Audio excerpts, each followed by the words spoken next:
রমজান আসলে চকবাজারে ঝড় তোলা বড় বাপের পোলা আসলেই কি কোনো মজাদার খাবার?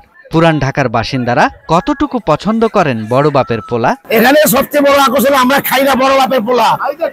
আমি জীবনে একবারই কিনছিলাম, আর কিনি নাই। আমার বউ ছিল নতুন বিয়া, যে বড় বাপের পোলা বলে বেঁচে আনছিলাম, খেতে পারে নাই। নানা গণমাধ্যমের এই বড় বাপের পোলা নিয়ে চমকপ্রদ প্রতিবেদনে আকৃষ্ট হয়ে অনেকে এটি নিয়ে যেতেন বাড়ি, কিন্তু এটি স্বাদে আশানুরূপ এবং স্বাস্থ্যসম্মত না হওয়ায় বিক্রিতে ভাটা পড়েছে বড় বাপের পোলার। তবে সেলফি তোলার জন্য বেশ ভিড় এই আইটেমটির দোকানের আশপাশে, এমনকি অন্য ধর্মের মানুষও আসছেন এখানে। বড় বাপের পোলাও মানে বিভিন্ন আইটেম পাওয়া যায় শুনি আর কি, এজন্য দেখতে আসলাম।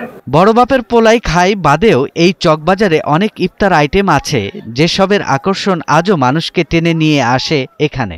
এখানকার ইফতারি না কিনলেই মনে হয় না যে ইফতারি করেছেন বলে জানান স্থানীয় ক্রেতারা। আমার বেগম সাহেব বসে আছেন, ওই মহব্বত শরবতটা উনি পছন্দ করেন। চকের ইফতারি যদি একটা সমুচা যদি নেওয়া যায় তো মনে হয় যে আমি ইফতারি করছি।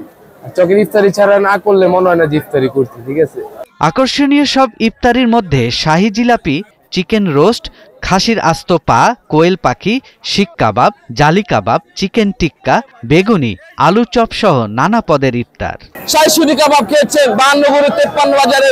গরু বাদে খাসির কলিজি, খাসির মগজ, ঘি, চিরা, ডাল, একটা কোয়েল পাখি আছে, খাসির লেগ রোজ আছে, মুরগি আছে। মায়ের বাজার করতে পেরেছে তা না, এই যে নিজে বাড়ি নিজে বেচে।